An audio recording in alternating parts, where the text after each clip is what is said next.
क्यों मरो माजी, मरे मेरे दुश्मन। ओ तुम सुबह सुबह आग मत उगलो, तुम मेरी एक बात ध्यान से सुनो। देखो माजी, मैं जब से ब्याह करके आई हूँ सिर्फ आपकी ही बात सुन रही हूँ, बल्कि आज मैं आपकी बात नहीं सुनूंगी, लेकिन आज आपको मेरी बात सुननी पड़ेगी।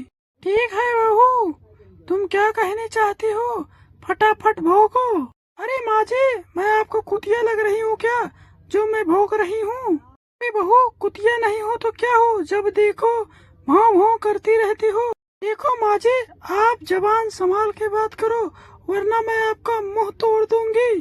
क्या हुआ मेघा, तुम्हारे तेवर आज बदले बदले से क्यों लग रहे हैं, और तुम इतनी ऊंची आवाज में क्यों बोल रही हो, और मेरी माँ से क्या बदतमीजी कर रही हो?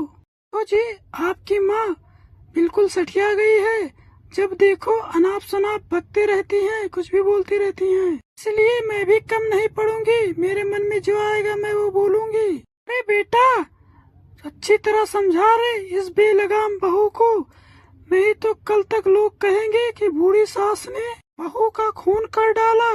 हे भगवान, अब तो मैं तंग आ गया हूँ इन रोज रोज के झगड़ों से। तुम दोनों लड़ना झगड़ना बंद करो और मुझे तुम दोनों ये बताओ कि ऐसी क्या बात हो गई जो तुम दोनों सास बहू में जंग। देखो जी, आपकी मम्मी ने मुझे कुतिया बोला है, इसलिए मुझे बहुत जोर से गुस्सा आ रहा है। क्यों मम्मी, तुमने इसे कुतिया क्यों बोला? अरे बेटा, मेरी जबान फिसल गई थी और मेरे मुंह से निकल गई थी।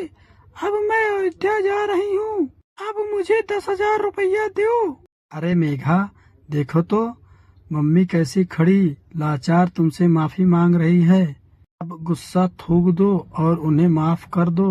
ठीक है जी, मैंने माफ किया, और मम्मी जी 10,000 रुपया मांग रही हैं, इनको 20,000 रुपया दो।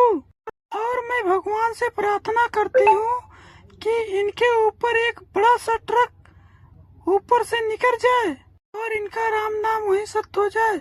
लोग कहेंगे अयोध्या गई थी दर्शन और वहीं कांड हो गया।